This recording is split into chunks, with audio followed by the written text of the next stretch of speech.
Bonjour à toi pour cette nouvelle guidance. Aujourd'hui, j'avais vraiment envie de faire une guidance par rapport aux esprits des oiseaux. Alors, pour cette guidance, on va avoir le conseil de ce que j'ai entendu comme nom, c'est Recha. Recha est une entité de lumière qui est particulièrement attachée à l'esprit des oiseaux, mais qui est aussi particulièrement attachée à l'élémentaire de l'air.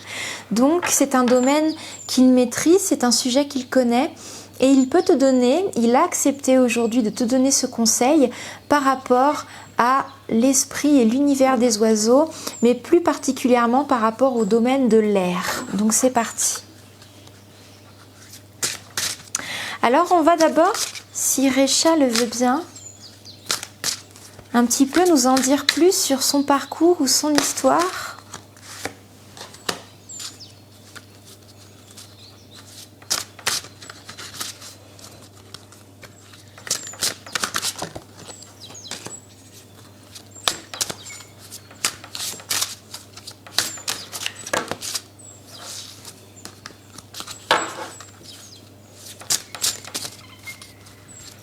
C'est une énergie qui est vraiment différente de celle des sirènes. Hein. C'est déjà un petit peu plus... Waouh! Le délice.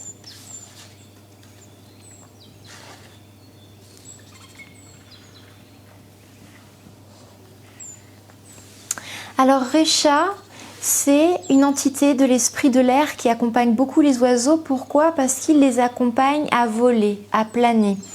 On sait que maintenant les ailes des oiseaux se posent sur l'air pour pouvoir créer cette densité, cette résistance au fait de pouvoir rester en l'air et déployer ses ailes pour se déplacer, pour voler. C'est une entité qui est vraiment très joueuse, qui adore jouer avec les autres esprits de la nature, qui aime profondément la légèreté et l'idée de voguer comme ça au fil de l'air, au fil du temps, au fil des saisons. C'est une énergie qui adore la communication, mais qui adore aussi se laisser bercer par le mouvement ou se laisser bercer par les tumultes. C'est une entité qui a un lien très profond du coup avec les oiseaux et qui aime cette légèreté qu'ont les oiseaux. Il aime cette notion de liberté, d'indépendance, mais surtout d'imprévisibilité et de vol par rapport au sens des courants. Alors, ouais, alors là, c'est vraiment très particulier à son domaine.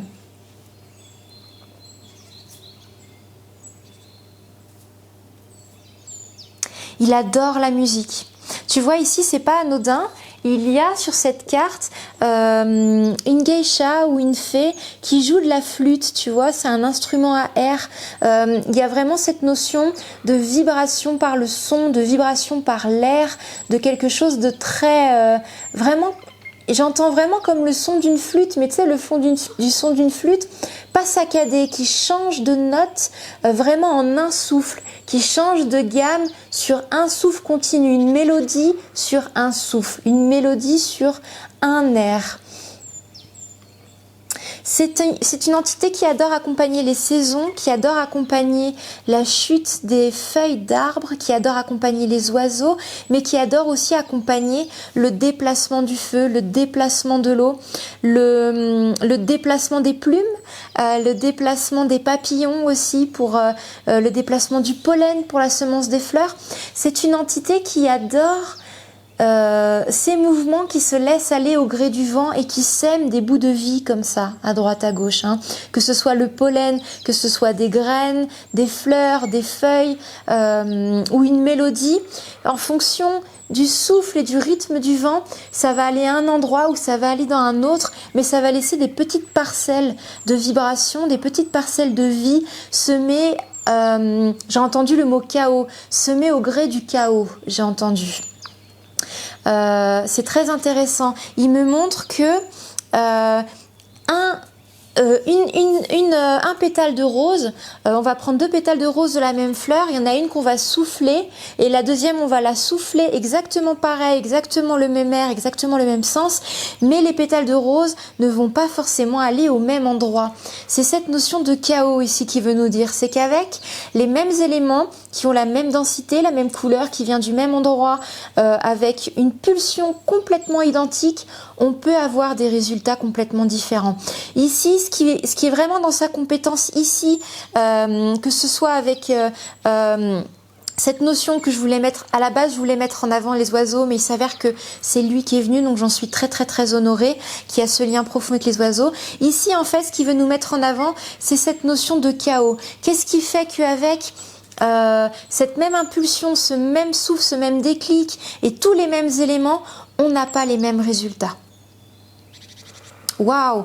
Alors ça, tu vois, c'est pour ça que j'adore maintenant ce nouveau thème, c'est que c'est pas un sujet qui me serait du tout venu de moi-même, ça, tu vois.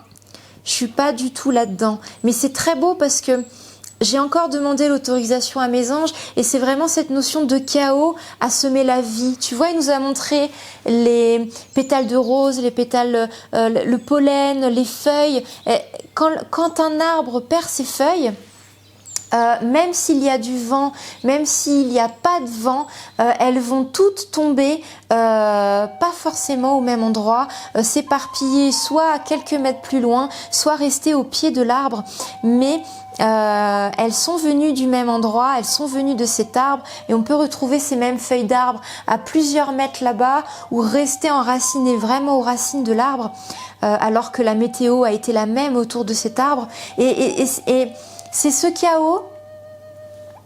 Ce qu'il essaye de dire, c'est que c'est ce chaos qui le fascine parce que ce chaos, il permet d'avoir une richesse de vie. Si chaque élément avec les mêmes pulsions ou les mêmes caractères, sachant que nous sommes tous plus ou moins liés à une réflexion, à un mental, si nous faisions les choses sur une même logique et que cette loi-là existerait, nous aurions toujours les mêmes résultats, nous amènerons toujours à la même chose. Or ici, la notion de chaos nous permet d'expérimenter la richesse du monde. C'est des imprévus. J'ai entendu le terme imprévu, j'ai entendu le terme aventure, j'ai entendu le terme découverte. Sinon, c'est quelque chose qui ferait qu'on resterait sur des mêmes schémas. Le chaos, même si on veut le contrôler, on veut le maîtriser, on veut amener à des résultats, cette graine de chaos, cette pulsion de souffle inattendu nous amène vers un chemin qui était complètement différent de ce que l'on avait préparé à l'origine et c'est ce chaos qui peut amener des souffles de vie nouveaux qu'on n'avait pas prévus mais qui sont mieux pour nous au final. Donc waouh, c'est magnifique. Merci beaucoup Recha, merci infiniment de ta présentation, merci. Ok. Ce qu'il veut aussi nous dire, c'est que contrairement à Miss Rhea, la sirène qu'on a vue avant, elle avait une maison, elle avait un temple, elle avait un lieu, une ancre. Ici, Recha n'en a pas. C'est vraiment ce qu'il m'a montré, c'est que si on lui demandait de se présenter par rapport à un lieu, par rapport à un peuple, une culture ou une géolocalisation, il n'en a pas. Il est ici et partout à la fois, il est là où le vent le mène, il est là où l'envie le mène et on peut pas, il n'a pas d'adresse fixe. Et c'est ça qui fait sa force, c'est qu'au final, il est autant accessible qu'inaccessible. Il est autant là et partout à ceux qui le demandent, comme il peut se mettre en retrait et en introspection. Il est cette force qui prend le tout et qui n'est nulle part à la fois. Donc ça, c'est très beau, hein. C'est très beau. Il suffit de le demander et il vient, il m'a dit. Il suffit de le demander et il vient. Et quand il a envie de partir, il part. Il est vraiment comme un souffle de courant d'air, un souffle de guidance qui est là et qui s'en va. Et ça, c'est très très beau. Il peut ne pas venir quand il n'en a pas envie, mais il vient. Il représente aussi quelque part cette authenticité à cette légèreté qu'est l'air, à cette liberté. On ne peut pas contenir l'air. On ne peut pas le réduire à une forme ou à une chose. Il est là et partout à la fois. On peut peut-être contenir l'air dans un flacon, mais il restera de l'air dehors, il restera de l'air dans la maison. Il est inaccessible et accessible en même temps. C'est ça qui est très très beau. Waouh, merci infiniment pour cette guidance. Mais c'est pas fini, il me dit. Oui, c'est vrai, c'est pas fini, merci. Qu'est-ce qu'il peut te donner comme conseil pour toi par rapport à son domaine de compétence, par rapport à ce qu'il sait, par rapport à ce qui l'anime, ce qui fait sa nature? Quel est le conseil qu'il peut te donner pour avancer sur ton chemin de vie en ce moment?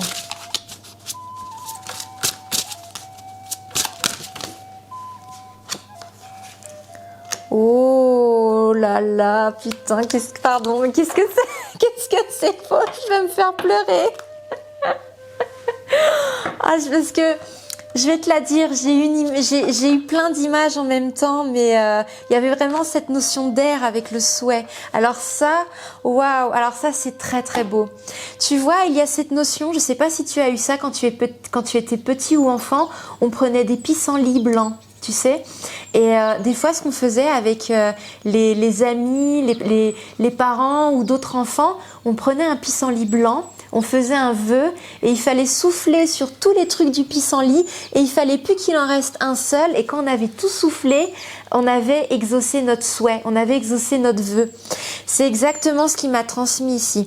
Le conseil qu'il pourrait te donner pour avancer, c'est de faire des vœux, c'est de faire des souhaits, c'est de faire des demandes au gré du vent. Ça, c'est magnifique. De faire des demandes à ta bonne étoile, de faire des demandes dans la poussière d'étoiles qui glisse et qui file à la vitesse du vent. Il a vraiment insisté sur cette notion de souffle, sur cette notion de souhait par le souffle, de souhait comme si on dégageait les nuages, on soufflait dessus et on y imposait une volonté, on y imposait un souffle de vie. Si ta vie en ce moment elle est ombrageuse, elle est tumultueuse ou plein de nuages, pose l'intention d'évacuer les nuages, mais non seulement pose cette intention, mais donne cette impulsion aussi dans la matière, c'est-à-dire souffle dessus. Les nuages sont sombres, ils sont au-dessus de ta tête, tu veux qu'ils partent, mais il faut aussi souffler dessus. D'accord? Il y a vraiment cette notion-là, c'est de souhait et d'action, c'est de souhait par l'impulsion. Quand tu fais un vœu avec le pissenlit, tu t'en remets à Dieu, tu t'en remets à la lumière, tu t'en remets à l'univers, mais tu ancres ce souhait en soufflant sur ce pissenlit, en y imposant ta volonté, en la conscientisant dans la matière, en l'insufflant par le souffle. Et tu vois, c'est très beau parce que quand on fait les bougies d'anniversaire, par exemple, tu vois, on a ce rituel de souffler sur les bougies, mais avant, on te dit de faire un vœu. Tu vois, on te dit de faire un souhait. Et il faut souffler toutes les bougies. Donc, ça t'implique d'être conscient que pour que ton vœu se réalise, il faut que tu mettes une implication personnelle et il faut que tu juges pleinement la bonne intensité du souffle pour éteindre toutes les bougies et réaliser ton vœu. Donc, ça montre ton implication réelle et entière à la réalisation de ton souhait. Donc c'est souffler les bougies d'anniversaire, c'est souffler les pissenlits, c'est souffler le sable dans sa main en se disant ça part comme ça au gré du vent et je fais une formulation. C'est très très beau, hein. Ici le conseil que pourrait te donner Recha, c'est vraiment de faire des vœux, de faire des souhaits, de les conscientiser. Peut-être ici aussi à la notion de rituel. Tu peux faire des rituels, peut-être à la hauteur du pissenlit ou à la hauteur de la bougie, hein, comme la bougie d'anniversaire. Mais en tout cas, Recha, il ne veut pas nous parler de développement personnel ou d'introspection ou de... Là, il y a vraiment plus une notion de s'en remettre au divin et de s'en remettre à son pouvoir créateur, à s'en remettre à son élément à nous qui est l'air, qui est d'exprimer clairement ce que l'on souhaite. Et une fois qu'on a exprimé clairement ce que l'on souhaite, on peut faire un vœu, on peut le souffler, on peut s'impliquer pour le matérialiser dans la matière. Oh, qu'est-ce que c'est magnifique! Et tu vois, j'aurais jamais fait ça avec mon mental. Et c'est ça qui est beau avec la canalisation, c'est que waouh, même moi je suis étonnée de la façon dont ils amènent les choses. C'est tellement magnifique, j'adore. Ok, super, merci infiniment pour ce beau conseil.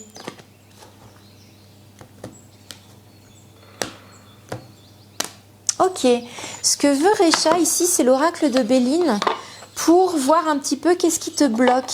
Qu'est-ce qui te bloque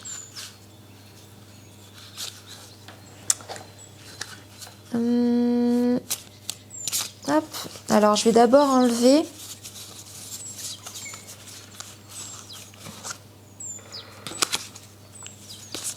Voilà.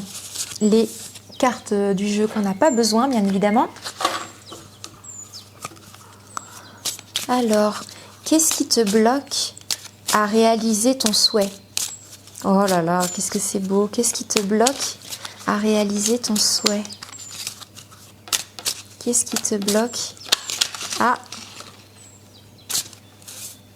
Oh, le bonheur qui est ressorti.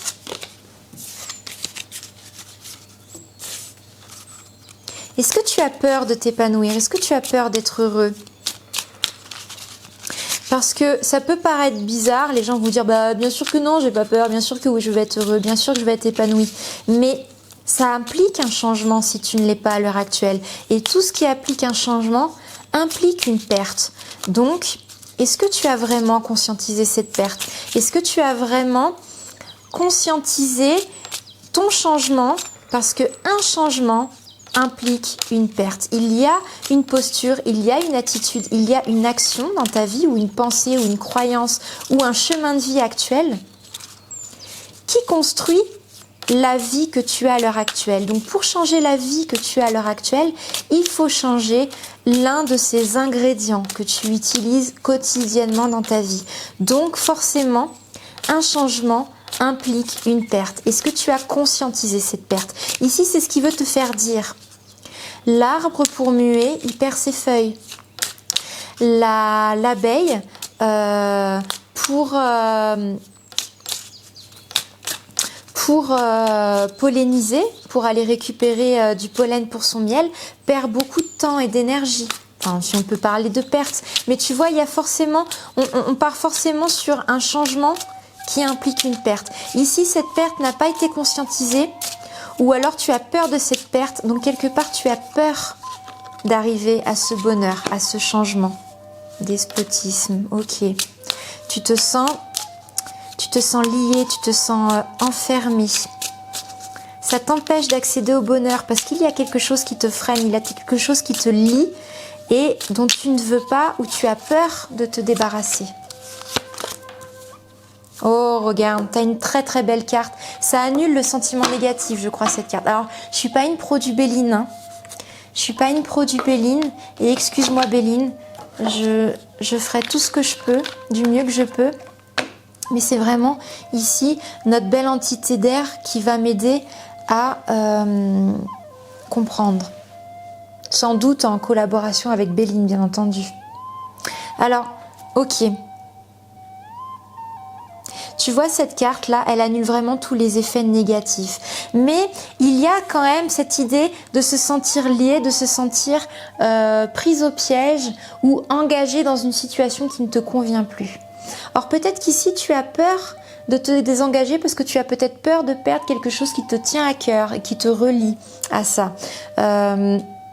Donc finalement, indirectement, c'est la peur de s'épanouir parce que si c'est vraiment quelque chose que tu souhaites, quelque chose que tu veux, cette peur de perte implique la peur de ce changement, donc la peur de retrouver cet épanouissement. Mais si tu le souhaites, tu peux avoir des appuis. Tu en as peut-être déjà à l'heure actuelle. Peut-être essayer de conscientiser cette perte qui te fait tant peur. Peut-être que finalement, ce qui te fait peur n'a pas lieu d'être. C'est juste dans ta tête, c'est juste une projection. Peut-être que tu as peur que tu ne seras pas soutenu si tu réalises tes souhaits. Or que, si ça se trouve, regarde, c'est que dans ton mental. D'accord ? Et du coup, ça te relie. Ça te relie peut-être à une loyauté, à une fidélité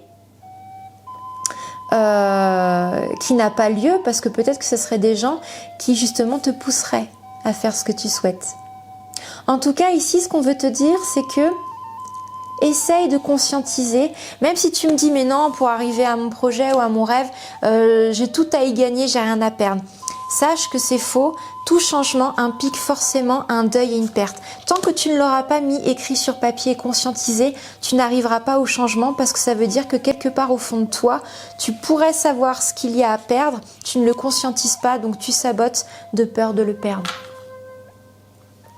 Voilà un petit peu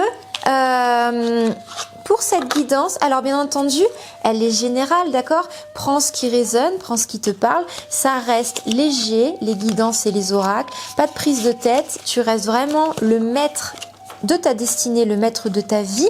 Donc, les oracles et les guidances doivent vraiment rester quelque chose d'agréable, de léger, de voilà. Si t'as pas envie, si t'es pas prêt, si ça résonne pas, si voilà, il n'y a pas de souci, ok?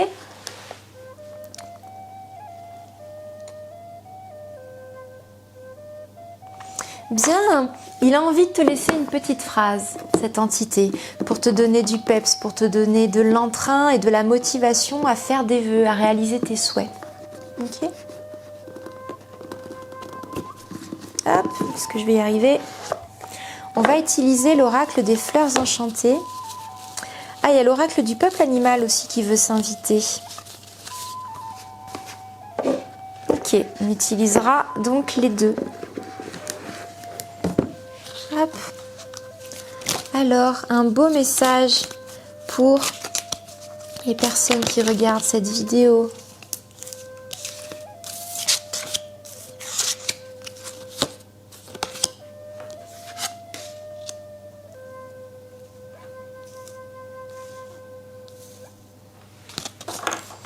La tranquillité, l'amour et l'endurance. C'est beau, hein?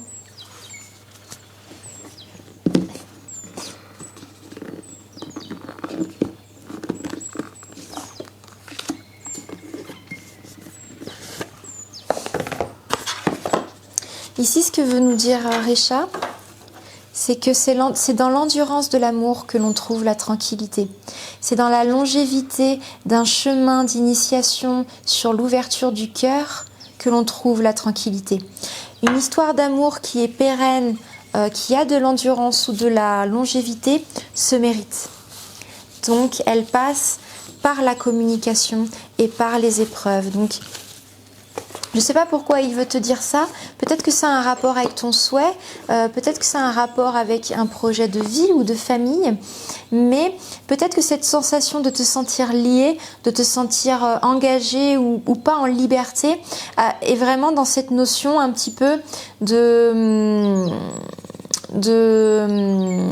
fait que tu as l'impression d'être, tu vois, ici l'endurance c'est un cactus, hein, c'est pas agréable.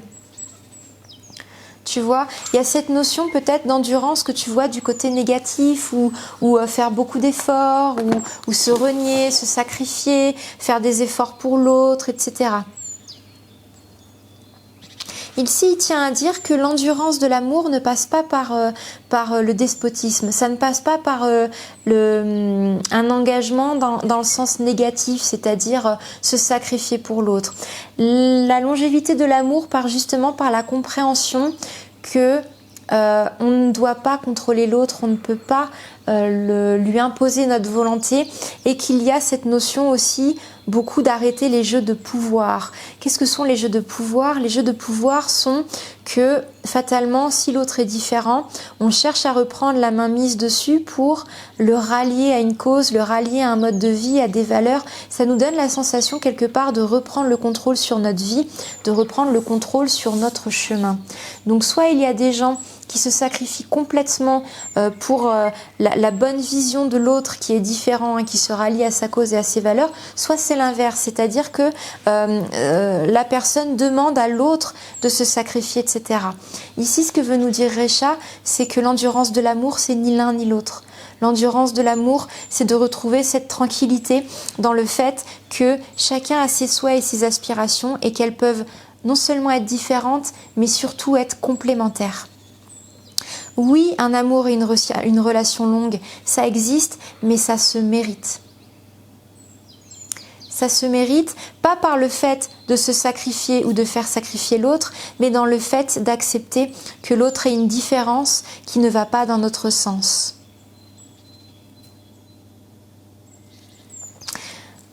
Voilà un petit peu ce beau message. Il y avait l'oracle du peuple animal qui voulait s'inviter. On me dit que c'est bon, mais allez, une petite.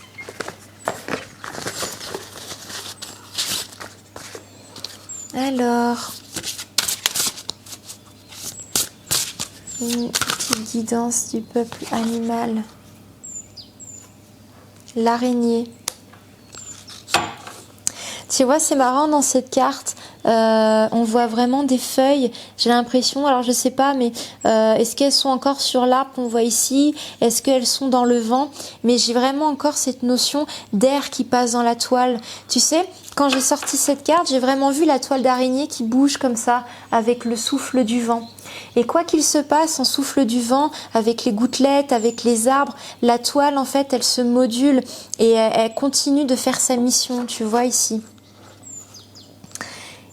D'ailleurs, c'est la vibration de l'air, c'est la vibration des insectes ou c'est cette vibration qui peut passer par le souffle qui renseigne l'araignée sur peut-être comment tisser sa toile ou comment capter les informations. Donc là, c'est un très beau message qui t'invite justement à tisser ton projet, tisser ta toile, non seulement par le souhait de le réaliser, tu vois ici, il y a quand même une belle réalisation par l'araignée parce qu'elle souhaite manger, parce qu'elle souhaite subvenir à ses besoins. Mais il y a aussi cet insuffle de souhait par le tissage de sa toile, j'imagine au gré du vent. Parce que j'imagine qu'une araignée, après j'y connais rien, mais ne tisse pas sa toile n'importe où. Et comme c'est en extérieur, il doit quand même y avoir une notion entre être abrité de trop fortes bourrasques ou de trop grands courants d'air qui pourraient l'induire en erreur sur les informations qu'elle pourrait capter sur sa toile, sur les vibrations.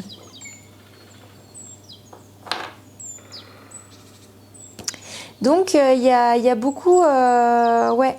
Là, on parlait vraiment de... Alors, écoute, moi... Voilà, je ne saurais pas te dire où ça veut en venir, mais là, essaye vraiment de voir s'il y a des choses qui te parlent ou pas. Peut-être qu'il y a plusieurs messages, mais en tout cas, c'était un message, waouh, super.